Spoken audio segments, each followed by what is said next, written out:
Hello, good night, and thank you so much for joining us for another special presentation here on ABS. It is the Census and You. So ABS special presentation, ABS TV Presents, is focusing this and every Monday for the next few weeks on the population and housing census that is now being conducted. How important is the census? Why are we doing it? Have we done censuses in the past? Do other countries do censuses? Why are they important? And what is the information being used for? When it is said, for example, that if the census doesn't collect the information that is required, it impairs national development, what do we mean? Are we being hyperbolic about it? How does this underline national development? And if the census workers don't get the information from you, how does this undermine national development? This evening, we're unpacking all of those issues. If you have any questions about the ongoing population and housing census, this is a program for you. So you can call in a bit later on in the program, 462-2996. You can also weigh in on Facebook as well, our Facebook platform. You can ask your question there if you're not near to a telephone. It is that important this evening that you pay rapt attention, that you get your questions answered, and you get your concerns addressed. Because this process of the census that is ongoing is fundamental to national development. And we'll hear from the officials who have joined me in the studio about why this is the case. So let me introduce you, before any further ado, to the three gentlemen who have joined us, the esteemed gentlemen who have joined us. To my immediate right is the permanent secretary in the Ministry of, he's the permanent secretary for the census, and he's member of the National Advisory Committee for the 2025 Population and Housing Census. We're talking about Mr. Colin O'Keefe. He's to my immediate right. To Mr. O'Keefe's right is Stachel Edwards. He's the director of the National Bureau of Statistics. It is the entity carrying out the population and housing census. They also do other work as well, such as the Consumer Price Index. They always tell you about what are the inflation numbers, but for now, he's talking about the census. And to Mr. Edwards' right is Mr. Martin Cave, and Mr. Cave is a member of the National Advisory Committee for the 2025 Population and Housing Census. Good evening, gentlemen. Thank you so much for joining us. Really appreciate you joining us. Good evening. Perfect. So, individuals would have seen enumerators come to their homes, seen them in their communities, conducting the population and housing census. Let's start off. Why is the census important? And when did you start conducting it? Mr. Edwards, let's start with you. Okay. Now, good evening, and thank you for having us this evening. Explaining the importance of the 2025 population housing census. Now, the actual field activities would have started in September of last year. And that's when enumerators would have started or went to different communities and started the enumeration process. That is basically collecting information from different households, buildings, whether it's a business or institution, and we'll call that enumeration. We started with 200 enumeration districts. Antigua and Barbuda, for the purpose of the census, is split up into 400 enumeration districts. An enumeration district is just simply a geographical area, a subdivision of a geographical area with roughly about 100 to 150 buildings. And we do that type of categorization to make it easier for the distribution and allocation of work. And over the last few months, we have had some progress in terms of the enumeration. There have been challenges. We've spoken about that previously. Attrition, the challenges in terms of interviewing households, cooperation of the public in certain instances. We have had temporary pauses, but we are continuing with the census. Now, you asked the question, the importance of the census. The census is a snapshot. Every country or most countries conduct a census. In fact, if you go back to biblical times, during the times of Jesus, there was a census being conducted. The reason why we conduct a census, why a country conducts a census, is basically to give you a snapshot of that country's profile, demographic profile, and also the population and housing stock, so that therefore decisions can be made based on that information, based on that data. So if you have enough, it's like you're checking your temperature. You check your temperature regularly to make sure that everything is okay. And if you see a spike or you see a difference sometime, then okay, you know what action you need to take, or you should be prodded to get some or take some action to address that issue. So a census is basically that. It provides that snapshot of the population to see where the population grows, the population trends, demographic changes in terms of the housing stock, what are the needs of the population, and so then there can be interventions, there could be policies, also in terms of business opportunities, investment. So that is why we conduct the census, and when we say we, not just the National Bureau of Statistics, but why a country conducts a census. How often is the census conducted? It's usually done every 10 years. There's some jurisdictions that do a census every 5 years, but in the Caribbean, it's usually every 10 years. Now, the last census that we conducted was in 2011. Because of the pandemic, we would have scheduled the next census would have been scheduled for 2021, but because of the pandemic, we would have changed the date and postponed it and rescheduled it to 2025. Yeah. Do countries generally across the Caribbean, do all countries in the Caribbean do censuses? Most countries have conducted a census, not at the same time interval. The only countries that have not conducted that I'm aware of is Haiti, because of course they're going through certain situations. So when a country is going through any, typical, like for instance, we didn't do one in 2021 because of the situation. And most countries did not actually do their census in that time period. So, but most of Caribbean countries do conduct a census. Let me ask you before I go to Mr. O'Keefe and Mr. Cave, why is it called the Population and Housing Census? Because basically it's a count. It's a count, and you're counting the people, but also you're counting the buildings also. And not just simply counting the buildings, but the characteristics of the buildings. What is the roofing materials? What are the materials of the walls? What is the number of rooms? What are the type of facilities? And the reason people may ask, okay, why are you asking these questions? That's personal information. The reason why we ask these questions is because then we get the housing stock, or we get in terms of the profile of the buildings. So for instance, let's say there's a natural disaster and we want to know, okay, in this community, this is what the housing stock looked like. This was the population size. We had an issue in terms of the types of bathroom facilities. So then therefore, if there's some threat to those types of resources or those type of services being provided, then it might be more detrimental in that community compared to another community. I see, okay. So in other words, you're using it for planning purposes, yes, and for development purposes in the country. Correct. To, for example, look at ensuring that all the citizens of the country are taken care of. Yes. Okay. Mr. O'Keefe. Yes, sir. You sent out quite a number of enumerators. Some are getting frustrated because people are not cooperating. Why are people not cooperating? What is the concern that people have? So, from my perspective, again, thanks for having me and so on, and good evening to the listening and viewing public. So, from my perspective, it's more about persons having a personal fear that their privacy might be exposed, that we may not be treating their information with the high level of confidentiality that, and I believe that in itself might be a main reason. Persons prefer not to give information that they believe is private, and we respect that. We respect that to the extent that we have rules and we are supported by legislation where, while the laws allow us to collect the data, the laws also insist that we protect the integrity of the data. So we're talking about if we divulge information that would have impinged on anybody's privacy or exposed any information, talking about $10,000 that we have to pay and spend about 2 years in His Majesty's facility. Hold on, so hold on. Yes. Hold on, this is important. So, Mr. O'Keefe, you're saying that yourself, Yes. Mr. Edwards, Yes. and the members of your team, Tracelyn, for example, who was Yes. on this morning, Tracelyn Yes. Joseph, all the members of the Right. team, the enumerators, they're all liable if they divulge information, Every one of us. personal information in the sense. Every one of us. And I'll also say this, again, even if I work in the census and you work in the census, if I have information that you are not supposed to be privy to, I am not supposed to be discussing that with you. I discuss that with whom I know is privy to that information, who is authorized, who is eligible to have that discussion. Okay. And that is important. Crucially important. So, because that's one of the concerns that individuals have. They say, well, they don't want their information ending up in the wrong hands. They don't want, for example, the taxman comes for them because they gave information on the census, or the immigration department comes for them because they gave information on the census. You're saying that you will give that information to no one else, no other department. The law protects it.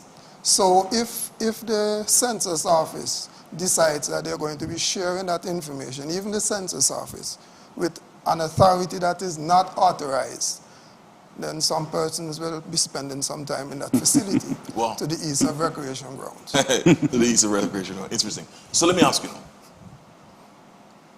To be clear, you do not share any information with the immigration department. No, so that's a different thing you're saying. If we share any information. No, so- about from the right, census. Right. So Do you share any information from the census with the immigration? no, not direct information, no. Okay. Not like that. Do you share any information on inland revenue from the census? No, not direct information. Once the census is done, we publish data, and then everybody has access to that data. But not specific information about John Brown and Mary Jane? No. We publish aggregated data. Okay. Right. Yes. Okay. So it's always that you cannot identify any individual or any unique unit or entity. So what we publish is grouped and, sorry to interrupt, Sure, no, it's important. but it's the aggregated information. So therefore we will say, okay, the population is this is the characteristics for this community. In fact, when we are disseminating information, and if that by chance you can identify by the characteristics in terms of individual or entity, then therefore we will not diverge that information to that level of detail. So what I mean, for instance, let's say we are publishing the information and we say we're giving characteristics of a certain community and we're doing it by profession, and there's only one brain surgeon in Antigua and Barbuda, and we give the profession and we give basic information aggregated. If you can go and identify, okay, but I know this brain surgeon, then okay, it must be this individual, then we would not release that information at that level. Nothing that's going to point specifically to it. Exactly. Okay. All right. Interesting. So that concern addressed, and it is at pain of prosecution. At pain of prosecution. Both. Both you pay and you also Fine and Fine confine. and confine. Yes, fine and confine. All right. And if I could just add, Yeah, sure. for the history of census that we have done in Antigua and Barbuda, we have never, the census office has never released information, shared information with any other department or entity, and have divulged people's information. So we have a history of not doing so, and we're not going to start now, as P.S. O'Keefe would have just indicated. I don't know if none of us want a holiday, a paid holiday that bad. A holiday, as the police indicated the other day, well, the Prime Minister, I think, reposted it and said, a holiday without any bathroom facilities. Yeah. All right, interesting. All right, we're going to get back to the questionnaire and the questions that you're asking, because one of the concerns that some people have expressed is, why are you asking me that? So we're going to go through the questions. Yeah, sure. And why is it important to ask what you're asking? Mr. Cave, Martin Cave, by the way, if you're just joining us, we're discussing the census and you. And these three gentlemen are working with us, walking us through why the census is important, what the information collected is used for, why it is important to underline national development, and why it undermines national development if they don't get that information that they're asking for. Mr. Cave is, as you know, a well-known member of the business community and a member of the National Advisory Committee for the 2025 Population and Housing Census.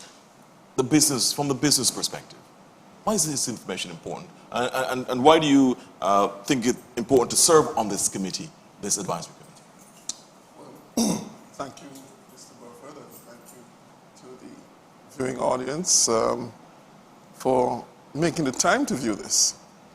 Why is this necessary? It depends on how long you've been in Antigua, but we have a saying that there's just no information to be had. Number one, if anyone, you mentioned investment earlier, and if any business wants to invest in a country or in a town or in a village, they have to do some sort of research. They must know the markets, they must know the demographics, they must understand the services that are provided, they must understand, well, when I say services, you're talking about whether there's water, electricity, the type of housing that's there, the streets, and a whole set of information that they would normally get if they had the time to go walk through the area, calculator, notebook or whatever in hand, and make some, observations and recording observations, and then maybe go back 2 weeks and see if the things have changed, or to get some idea what the business prospects are. Then they would need to know the spending power of the people. What are the, generally, what, is it a growing population in the area? Is it well-to-do? Is it lower down the economic scale or whatever? This is vital information for investment. So an investor coming into Antigua or a local investor frequently asks these questions and seeks to have this information. That's exactly what the population and housing census provides. So right now, if I need to get information, I go to the web, I go to the census website and I see information, but it's dated. It goes back to 2011. Doesn't tell me 15 years hence what we have, where we are in terms of our population. If you do a search for Antigua's population or similar demographics on the web, you will see anything from 93,000 to 99,000 to 103,000, 105,000. Everybody guesses. And guesses, I remember Sir Arthur Conan Doyle, who is the author of Sherlock Holmes. And he says, conjecture is not good for logic. Okay? So the actual population and housing census provides information that can be used for investment, you said it, for development, for planning. Each year a business has to, should do a strategic plan, or maybe not every year, but you need to do strategic planning. And in your planning, you need information. You can't have a business and operate in a vacuum. You don't know what your prospects are for development. You don't know if you want to, let's say you're a bank and you want to open a branch in English Harbor. You don't have any demographics, any information to go on, then your risk is multiplied. So the information that's gathered from the population and housing census is vital for investment primarily, for the government, for planning, for businesses, also for planning. So that in itself is something that's, we think it's overdue, but not for any fault of the Census Bureau's part. It's just what happened. COVID happened. And so anything that we as the business community needs to do is dependent on right now on dated information. Yeah. So it's crucially important for your community, your business fraternity, to make sure that they have this information. Correct. So you depend a lot on what the National Bureau of Statistics does. A lot. Okay. What did the previous census find, Mr. Edwards, the 2011 census? What were the key takeaways from that one? The key takeaway was, one, we have an aging population.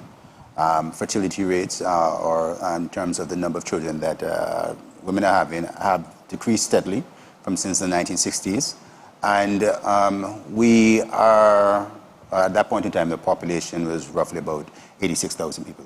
I mean, I can give you 85,200, but let's say 86,000 persons. And what we know with the aging population is that the need for services will have to expand going forward.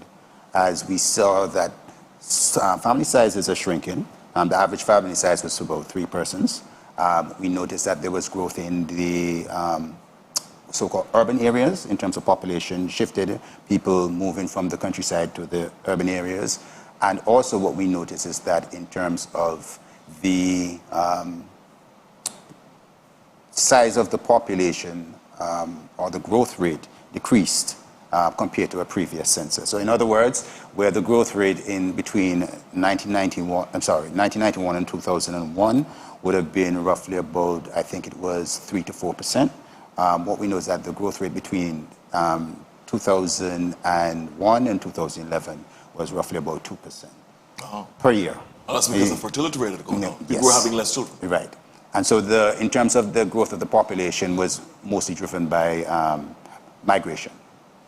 People leaving the country. People So leaving and upward coming. migration. Inward migration. The growth of the population. Okay, sorry. Yes. So migration. So migration and not natural, not the fertility rate of Antiguans was was the reason for the population growth. Yes. Interesting. No, I want to jump in here. Sure. That is a typical example of the necessity for business planning, because if you have an aging population, businesses might want to, if they want to develop the business, they don't want to sell products or services to younger persons. They want to target the older persons. Similarly, if you have a negative, or let's say you have a positive immigration, your population is growing by immigrants, you want to know who the immigrants are, what nationality, where they're living, to know if the language is English or whatever, and to target your goods and services to that population. So all of that information So it is has critical. practical benefits, you're saying, to knowing the information. Absolutely. Yeah? That's interesting. So the fertility rate had gone down. Population growth was driven mainly by migration and not by people having children in the country. And perhaps this census might find that the trend is accelerating, or it has slowed and plateaued, or it's being reversed. Let's see what happens. Let's see what the trend is found. Mr. Keefe, Sir, there are people watching who say, hold on, how are you talking about the census? I've never seen anybody come to my house. I've never seen them in my area. So where are you now? Where is the census? Which areas are you focusing on now? so as Mr. Edwards would have indicated, we started in September of 2025. And remember again, Mr. Edwards also noted that we have 400 EDs in Antigua, 400 enumeration districts, we say EDs, in Antigua and Barbuda. Of that 400, we captured close to 50%. When I say captured, we started in close to 50%. So, go ahead, Keep continue. going, keep Right. going, yes. So, what happened now is that some of those enumeration districts that we started in, there were concerns in terms of productivity. There were concerns in terms of the response that we were getting from community members. All of that slowed the process up. And there are other concerns, but all of this slowed the process up. Well, if we slow the process up in a particular ED, then obviously that is going to impact negatively us going to the other ED to conduct the exercise. So that in itself was a drawback, and it was a persistent drawback. And if persons want to drop out, it's difficult to stop them from dropping out, even though we try our best to see how we can encourage them in a positive way to stick with the program. Now, we started just a couple months ago, last month, we started the blitzing. In June, yes. In June.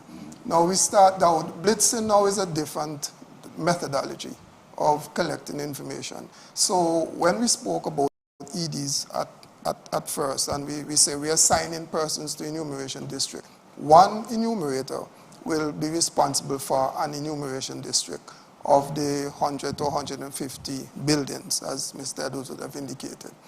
Now, that one individual is who we were relying on to complete that 150 buildings, and then based on how well they do, if they actually, the work is approved, then we can assign them to another area.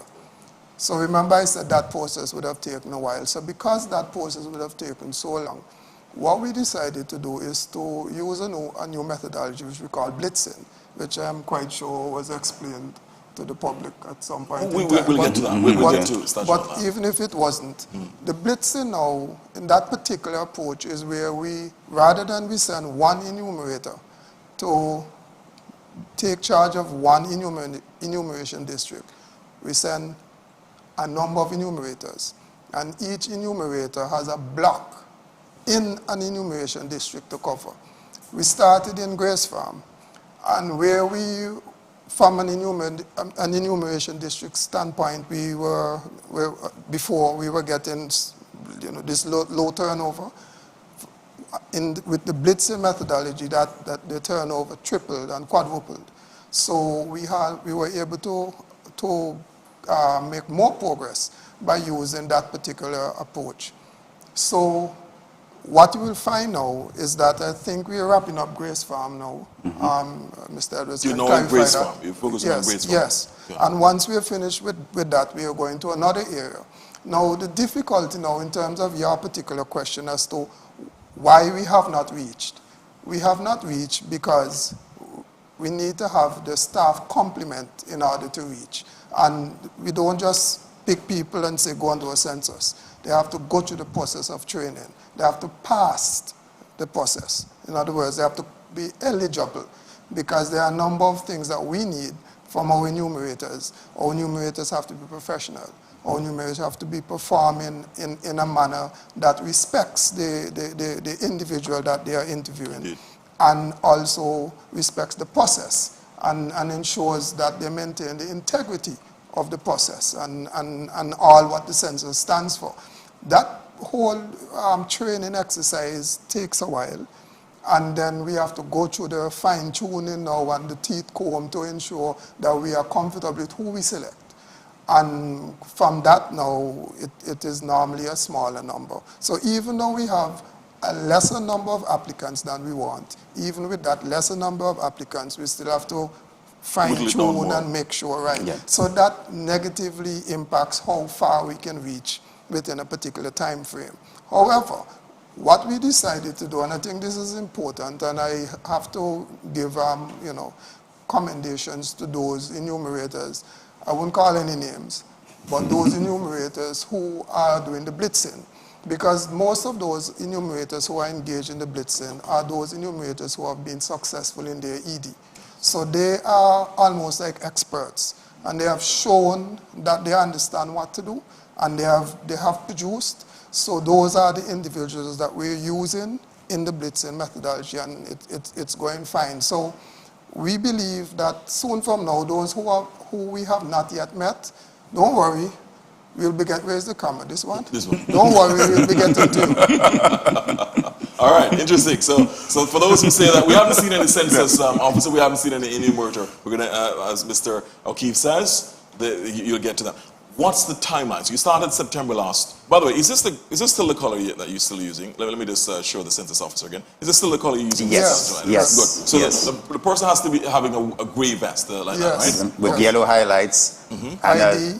a census ID. So that's the yellow that you see, the yellow tag in the front with the ID in the front there, with the badge in the front. And also they will have a census bag. You see the bag on the side, that gray bag, Right. with the census logo, with that logo on it. And then also that the person would be carrying a tablet. So if any individual comes to your house and they're not dressed like that, then they're not part of the census. In addition to that, they have an official letter issued by the census office. So on demand, you can say, okay, I don't, could you please tell me? So they should show you their photo ID and tell them, look, my name is such and such, I'm from the census office. And if you want further clarification, you can ask them for the official letter. If you still are not convinced or still want to verify, you can actually contact the census office and say, okay, such and such is at my home. Are they a part of the census office? And we will verify that information. So somebody's going to be able to answer. So if somebody comes to my house and I take out the phone and call, what's the number to call, by the way? It's 462-4775. There's also, in terms of, we can be contacted via the website. And the other contact number will be 562-7492 also. So 462-4775? Yes. And 562 562 7492. Yes. 7492. Good. And 93 also. 7492 and 93. Yeah. So if I take up the phone and call these numbers, someone will be able to answer. And Not say, right now, of course. No, of course not. Not right now. You've been working on it. Nobody should be conducting the census At this time. particular Right. time. By the way, what are the hours that you conduct the census in? We- What are the hours? So primarily, it's during the daytime hours, and we ask enumerators, first, let me say this, safety is important, Good. right? And not that it's just important, it is critical. So what we tell enumerators is that if anytime you're in a situation where you find yourself, or you feel that you're unsafe, or you have questions, to remove yourself from that situation.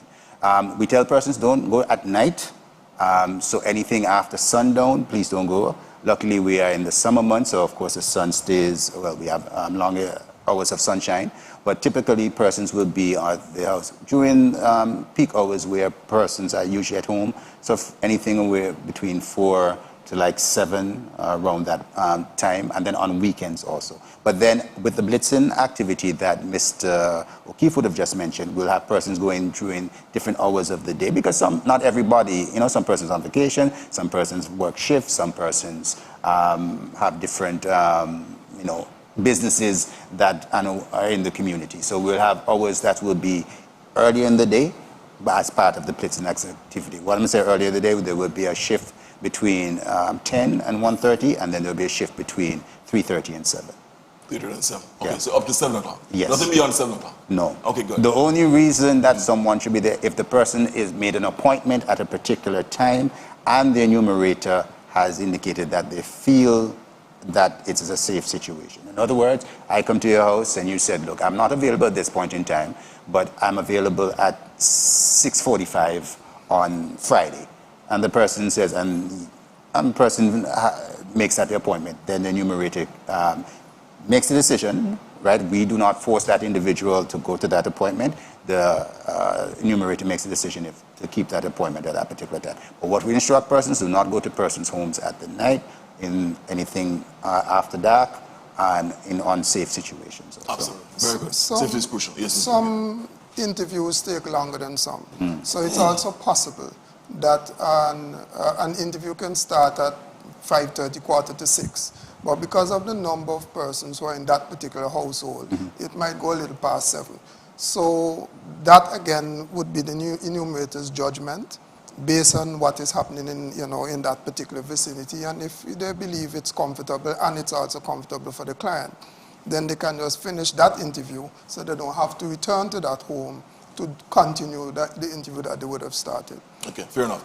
I'm going to get to some nitty-gritty areas. We're going to take a short break, and then when we come back. But before we go to the break, let's come back to you, Mr. Edwards, in relation to when you have enumeration districts, or EDs, when an enumerator checks in a house, there's nobody there in the house, do they make a note to say, well, nobody was there to check back at that house? In other words, is it a case where we don't want to be sure that no house is going to be missed? Right. So do you go back to a house that there was nobody at the time when you checked? So there is the procedure, or the method that we use.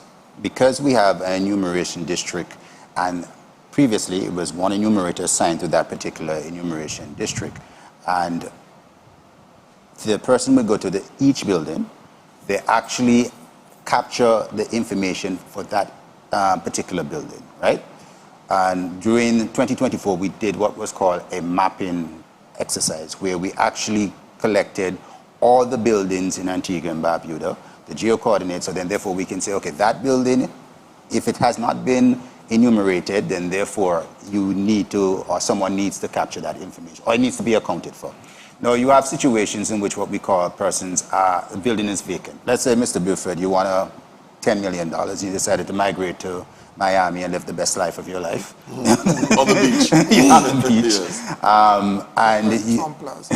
And you left your home there. Yes. So, and it's longer than the defined period of 6 months, and you have no intention to return. So we would say that particular property is vacant. So they will capture the basic information in terms of that building and say, well, it's vacant, because you can't enumerate. You can't go and say, okay, the number of occupants and so forth that live there. If it's temporary, what we call the person is temporarily absent. So let's say you went on a 2-week vacation, but you're scheduled to come back.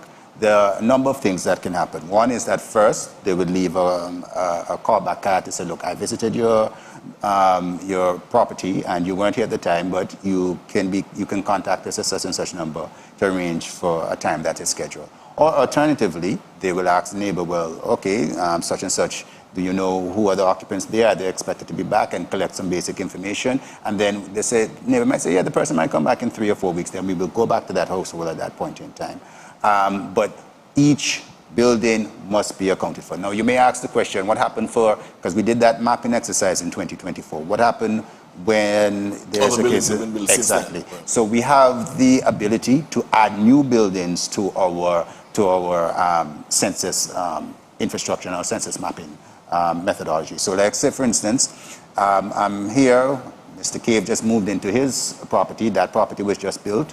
Then the enumerator would be able to actually capture that information, add that particular unit to his ED, and enumerate Mr. Cave at that location. Let's say it's an apartment building, apartment complex. Yes. And people move and, go and come from apartments all the time. Yes. What do you know when, for example, a new person comes into, for example, you'd have gone to the apartment and in that ED and you would have, let's say, spoken to about 5 or 6 families. But after that, 2 families move into vacancies in that apartment. Right. You return to that apartment. How do you So manage that? we teach the enumerators on what the process and methodology is, but remember I said it's a snapshot. Right. Right? So we're taking a snapshot of the country at a particular time, and what we have is the census reference day. And were you occupying that building at the reference day? Okay. So for instance, let's say that situation, in 2026 you moved into this apartment, but you were living at a different location in 2025, right? If you were not living in that location, we still capture information, but we will say that, okay, this family is that on the reference date, that's not where they were located. They were located in Johnson's Village, or they were located, and we'll provide that information at that location at that point in time. All right, fair enough. So you started in September. When do you look to finish the census process? So we look to finish based upon the corporation. It's dependent, not based upon. Dependent on the corporation of the public. We are scheduled to finish before the end of the year, but it's dependent on the corporation of the public.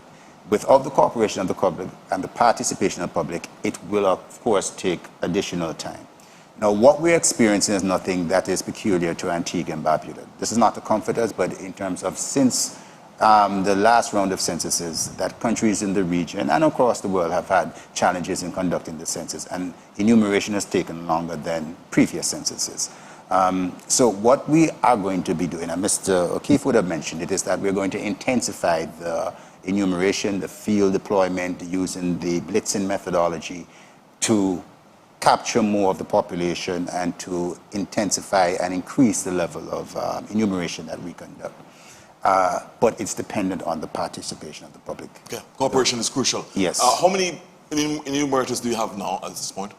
At this point in time, we just recruited a cohort 3, so that's additional 44 enumerators. And of course, between the flux between cohort, because cohort 1 we had 200 enumerators, but there had been attrition. We had a cohort 2, which was roughly about 30 to 40 persons we would have recruited. So active currently, well, cohort 3 will be deployed later this week, and we'll speak about that shortly. Actively, currently, we have about between 100 and 125 persons active currently. 125? Yeah.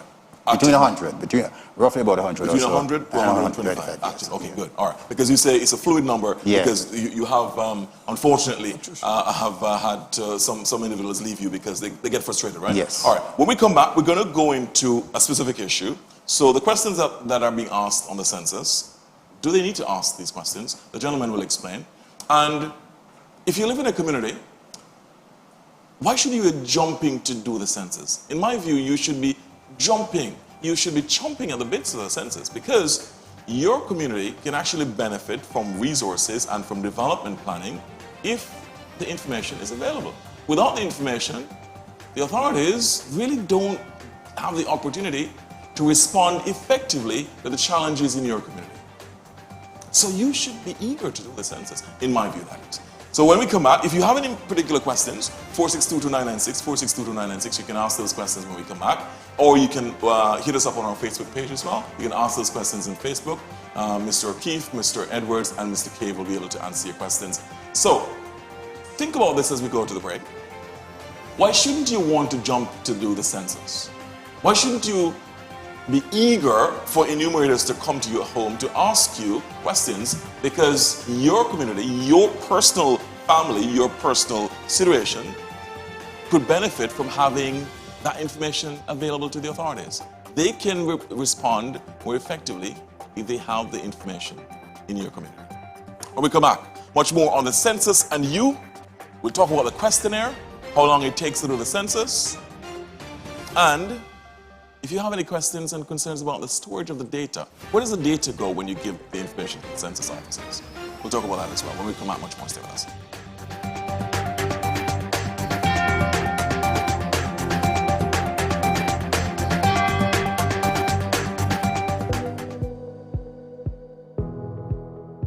every classroom, every book, every teacher.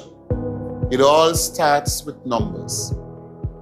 The census helps us understand how many students we need to prepare for, where new schools should be built, and what resources we need.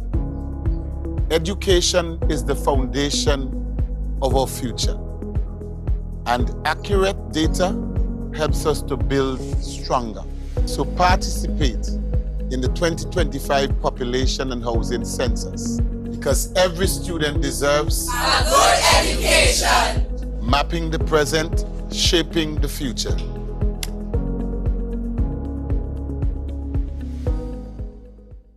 If you plan to stay at home during a hurricane, there are things you can do to protect yourself. Monitor local radio and/or television stations for weather reports. Stay indoors until the impact is over. Stay away from glass windows and exterior doors. Evacuate to a neighbor's home or shelter if your home is damaged or if emergency personnel instruct you to do so. This message is brought to you by the Antigua-Barbuda Broadcasting Services. For more information on hurricane preparedness, contact the National Office of Disaster Services at 462-4206.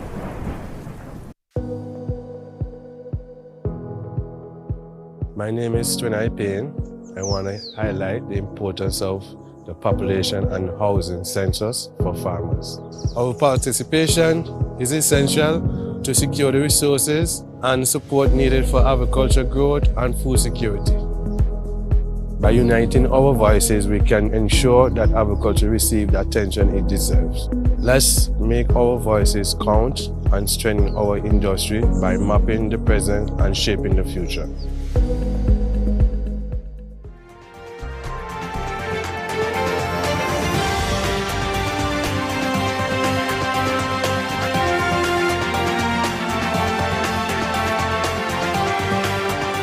Welcome back. Thank you so much for staying with us. You're in tune with a special edition of the Census, a special edition of ABS TV Presents, and it's called The Census and You. And with us this evening is Mr. Colin O'Keefe, who's a permanent secretary for the member of the National Advisory Committee for the 2025 Population and Housing Census. Mr. Stachel Edwards, who is the director of the National Bureau of Statistics, and Mr. Martin Cave, who is a member of the National Advisory Committee for the 2025 Population and Housing Census. All right, so you might be seeing some enumerators in your community. You might be asking, should I give my information to them? Because what if they share my information with who they're not supposed to share it to? Earlier, if you missed this program earlier, we heard from both Mr. Colin O'Keefe and Mr. Stachel Edwards that they are under pain of prosecution and, if convicted, fined and confined if they share your information with whom they're not supposed to share it with. That's how serious it is, and the law says that. So that's one. But how is the information stored, and how are you sure that your information that you give in the census is going to be protected? So data protection and privacy concerns. Let's talk about that. Plus the questionnaire that is being used to collect information. Is it perhaps too invasive, too inquisitive, too sensitive in terms of what it asks? Let's talk about that. And of course, 462-2996, if you have a question, please hit us up. So, thank you so much for staying with us, gentlemen. Let me go back to you, Mr. Edwards. Firstly, we know that you can be locked up and go to prison if you send the information to the wrong people or to unauthorized individuals, or if you share information that is too specific to individuals that you get information from, right? It has to be aggregated data, and it can't point to any specific person. Correct. But how do you store the information?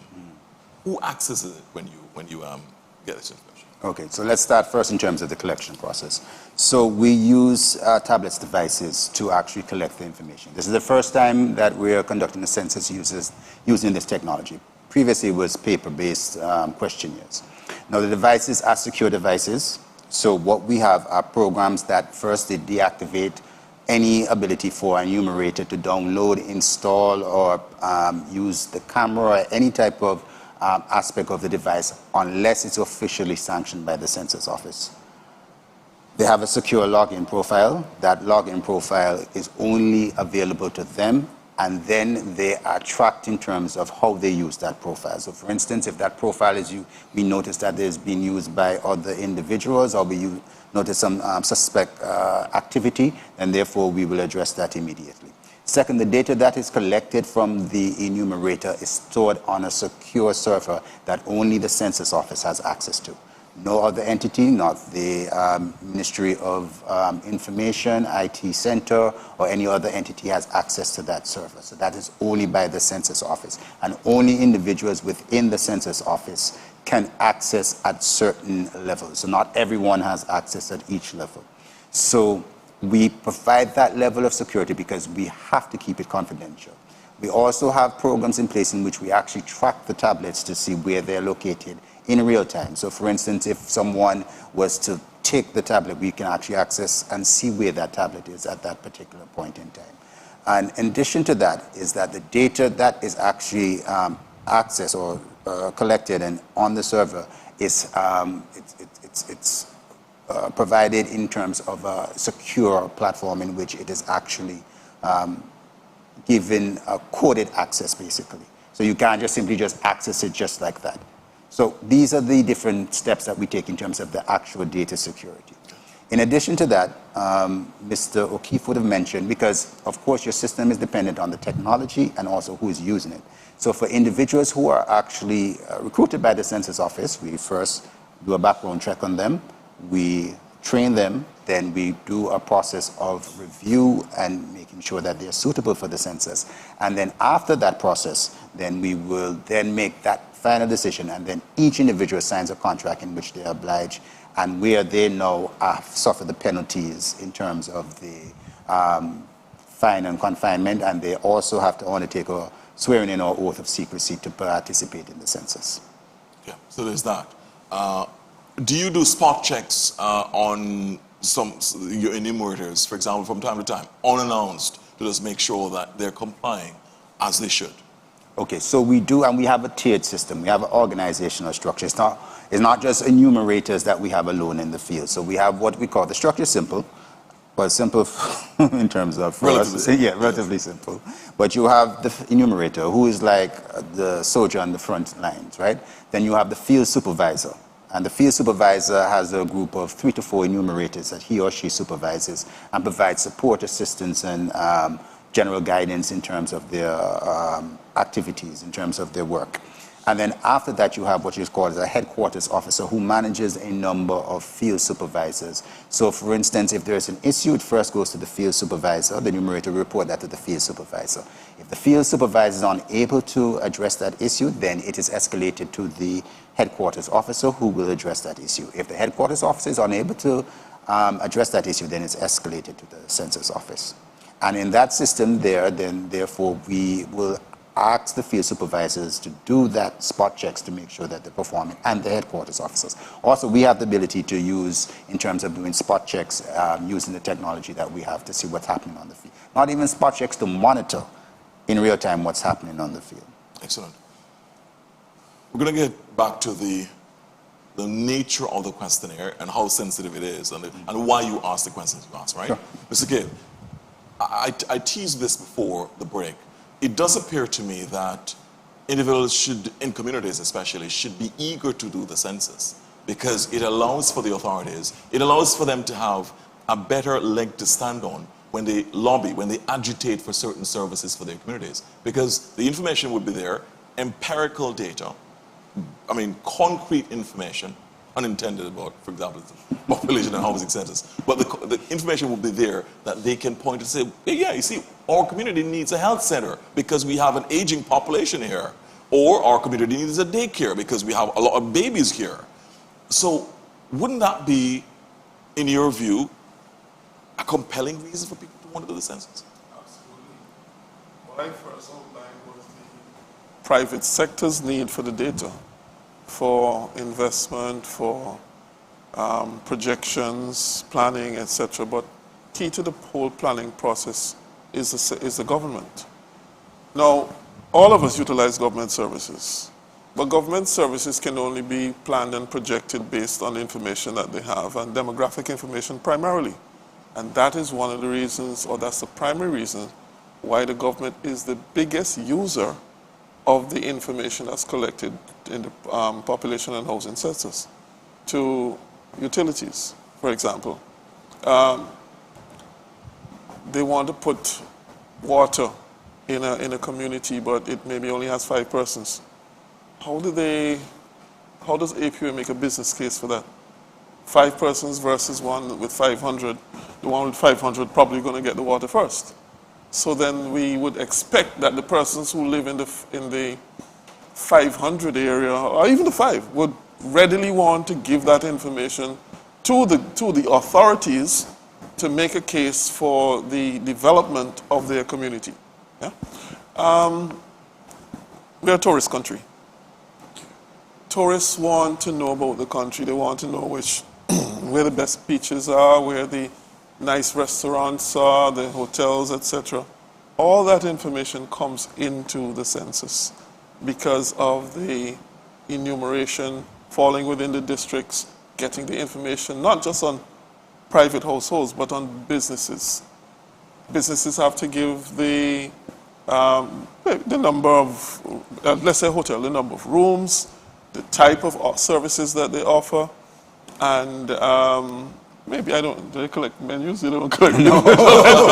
That would take too long. That would take too long. Just kidding. Right. But no, the thing is that when you think about the development of any community, of any society, it has to be based on empirical evidence, not anecdotal. You can't say, well, Clare Hall, I think about 100 people live there. Doesn't make much sense. Doesn't make a business case for anybody to go and do business there. You want to look at the details and say, well, okay, so we have 600 males, 700 females. So we know we can put maybe CTV also. Somebody can expand the services into that community.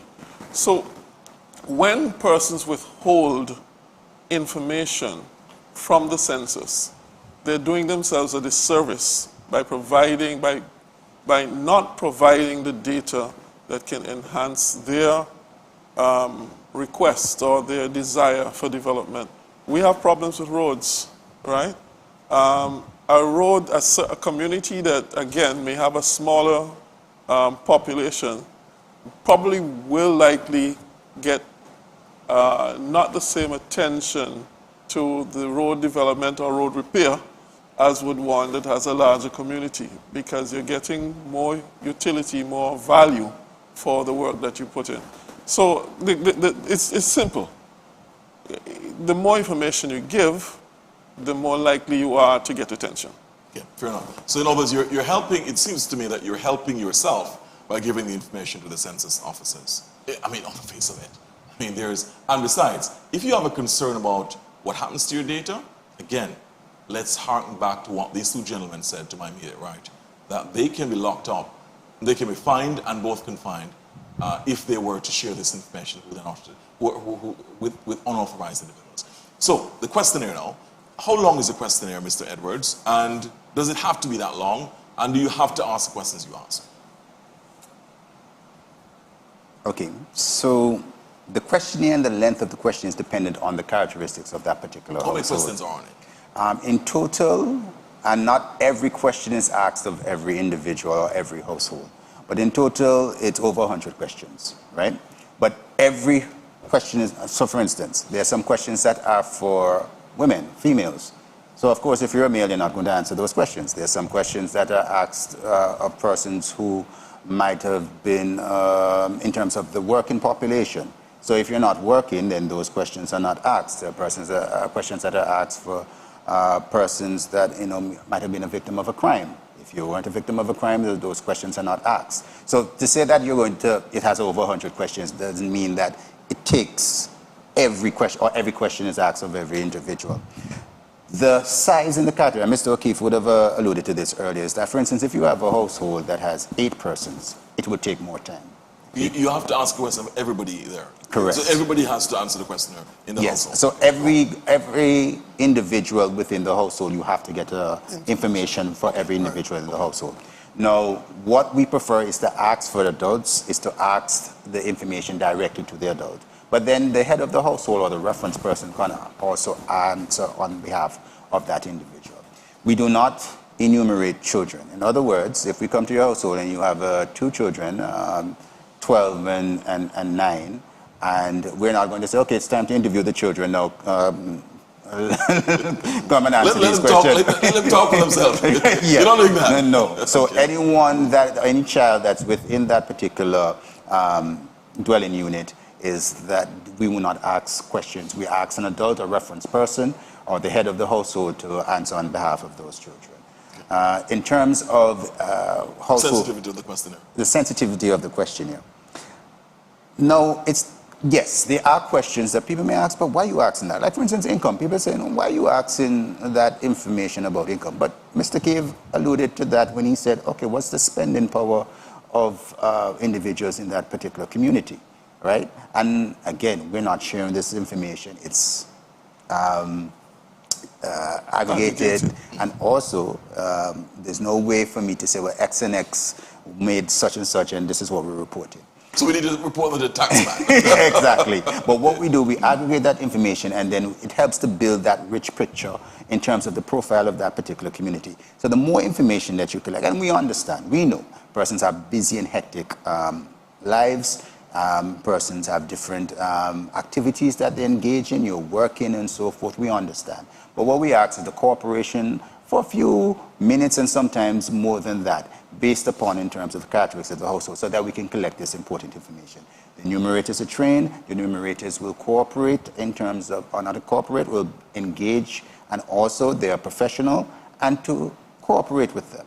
The important thing is that the information that is collected, the greater the detail, the strength of it gives more strength in terms. So if we just ask very basic questions, if we just ask like 3 or 4 questions, then yes, we will get a count of the population, but then we will not be able to give that additional dimension of the education profile, for instance. So for instance, we're looking through the lens of, in terms of questions regarding the labor market, or we're looking about employment and so forth. If we add the dimension of, in terms of the demographic profile, the actual dimension in terms of education profile. So for instance, we see persons within this particular age group with this education background, this is the income, this is the communities that they live in. That that provides a much more richer picture than simply just basic information in terms of the population. Okay. So it allows the authorities to be able to have more information to plan for development. So you see, it's evidence-based decision-making. You want to make decisions based on evidence. Yeah. So the census informs the process. I would also add that we have investors, persons who may wish to do business in Antigua or to use Antiguans to spread their business. Because as you know, the internet, you can work via internet and, Work virtually, yeah. Right. So imagine that type of information that we are coming to request of you in terms of your education, in terms of, certain things about your background, etc. And then that information now is aggregated and available for potential investors. Imagine you getting a call and then you have the potential of moving from a 3-figure income to a 6-figure income. And I mean, this is serious. Just because that type of information was shared, right? There's information we collect about... Even though it's aggregated in... Yes, but that is shared, and if it's aggregated, we can break it down according to areas within the country, and it would positively impact your community and yourself and your family if you share as much information as is being requested by the census, because this quite likely will be helping your own development, not just the nation's development or the community's development, but you as an individual. I just wanted to point out too, Mr. Edwards would have alluded to it. We collect information about the characteristics of buildings. It's not just households, but businesses and so on. Right, so we want to make sure that we understand that. When we speak about an enumeration district or any section of Antigua block, every building in that block, we want to know what is happening. so that we can get that type of information. This is going to impact business. This is going to, for example, we'll be able to know how many churches are in an area, or how many particular type of businesses are in this particular area as opposed to another particular area. How best then can we reallocate business distribution in Antigua and Barbuda just from the census? If we have a going, so we talk about the five persons living in one community and the 500. But guess what? What is the trend? Was it 500 before? Maybe that 500 was 6 before, and maybe that 5 was 0. That is indicating that 5 is a growing community. And then you may want to seek to expand in that particular community and develop it and enhance its growth. So, you know, there's a lot of information that we ask, and yes, some of the questions are sensitive. I'm just asking the respondents, the public who we engage, to be patient with the process, provide the information, provide it as, you know, with as much confidence as you can, because this information may very well benefit you or somebody very close to you. And then if you had failed to provide that information, that benefit would not have been, you would have not been blessed with that benefit. Absolutely. Gentlemen, we're all the time. Just enough time for us to talk about a few quick issues. So going forward, Mr. Edwards, this week, so we're now on Monday, the 10th of August. Yes. What happens for the remainder of this week? Are you still in Grace Farm this week, or do you plan to go to other communities this week? So later this week, we will be deploying Cohort 3, and they will be also continuing in Grace Farm. We also will be started in the Lightfoot area by Sugar Factory, also by Painters, also in Herbert's area. There will be teams deployed to those areas, and that will continue through the month of August. And then after August, we will continue in terms of further deployments in further communities, and we will be communicating this to the public, which communities that we will be in going forward with the census. Yeah. And of course, in the summer, it's a crucial point for you because you can, for example, capture some individuals who might now be on holidays, yes, such as, for example, teachers. Yes, and we utilize teachers in terms of the actual numerators for the summer period. Excellent. And also during the other months, also teachers are also a part of the teams that are going out in terms of whether a field supervisor, whether a numerator, whether a headquarters officer. We do utilize teachers also. Good.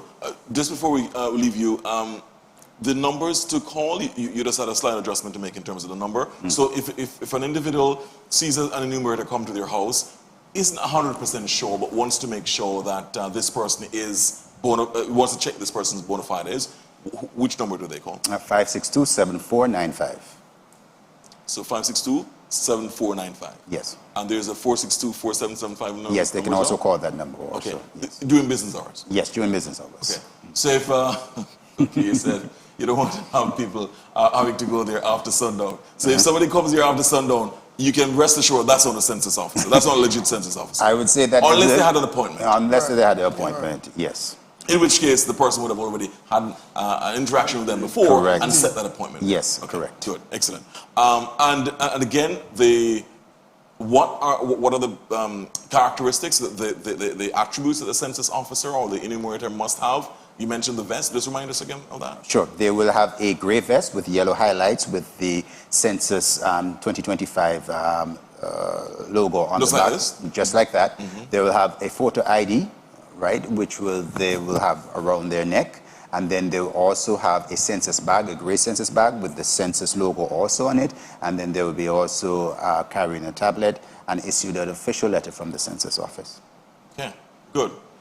So tablet, census bag, gray census bag that you're seeing there, and of course the vest with the yellow markings. And a photo ID. And a photo ID. And a photo ID. Crucially important. Crucial importance. Yeah. Issued by the census office. Okay. So any individual that comes and says that they are part of the census and doesn't have this kit with them, then therefore feel free to refuse entry of those individuals. Excellent. Very good.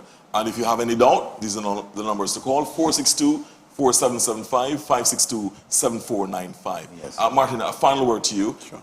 Are all your business colleagues on board with this, on board with the census? Because sometimes your business colleagues don't like to give information sometimes, you know. Are they on board with this? Businesses are, well, no, I think businesses are perhaps one of the primary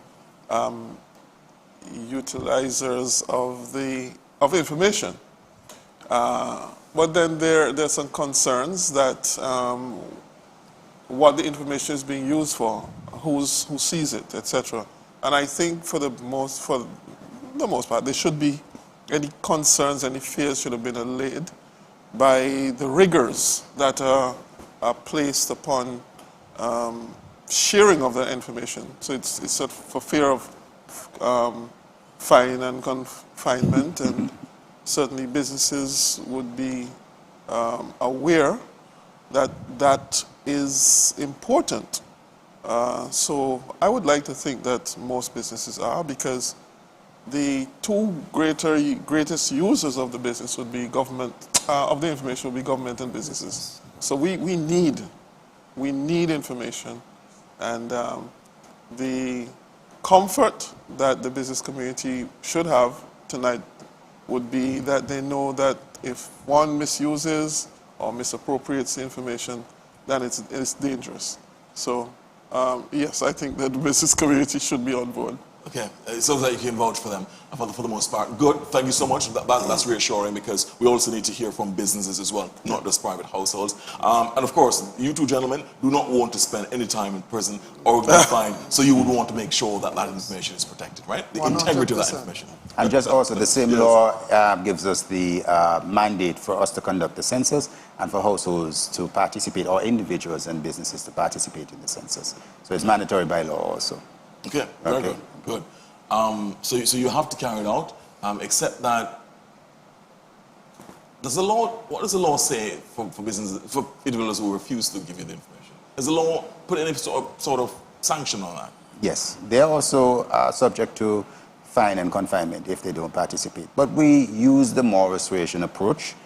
We use that approach primarily because, of course, we don't want to start, not targeting, but using that in terms of coming up with a heavy hand.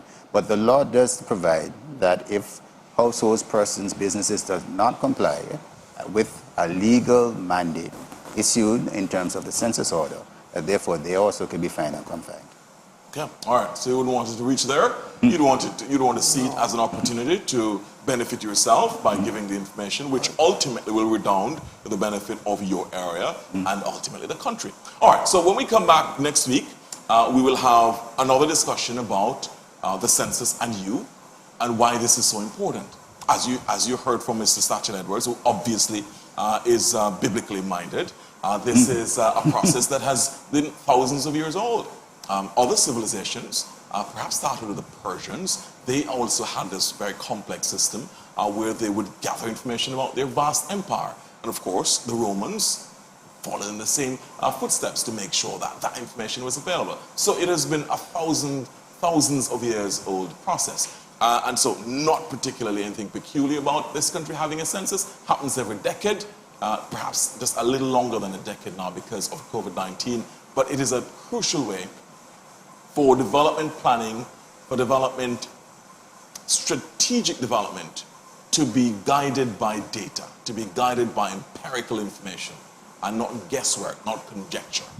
So this is your opportunity to do your national duty, to provide the information to the census officers. They will be in your neighborhood very soon. Haven't seen them yet? Mr. Colin O'Keefe says, never mind, you'll see them very, very soon as well. Indeed. And if you have any questions and concerns, 462-4775, 562-7495. This has been the Census and You for this week. We'll have these programs every Monday until the end of September. So any questions that you have, any concerns, we'll also be out on the roads too with the census team. We want to see how they're doing what they do. We want to see if what they're doing accords with what Mr. Stachin Edwards and Mr. Colin O'Keefe say the process should unfold. And if we see any divergence, we're going to come back on this program and ask them, but hold on, they didn't follow the process that you said. So we're going to hold them to account. Fair and balanced. If you see them, Pull you're it to not going account. to see them for too long. All right, there you go. In other words, they will be jettisoned from the program. All right, that's it for this program. The Census and You. Much more, of course, coming up next week as well. We really appreciate the company on behalf of the entire team. I'm Garfield Burford. Pleasant evening, pleasant night. Bye-bye. Thank you. Excellent. Thank you. Thank you.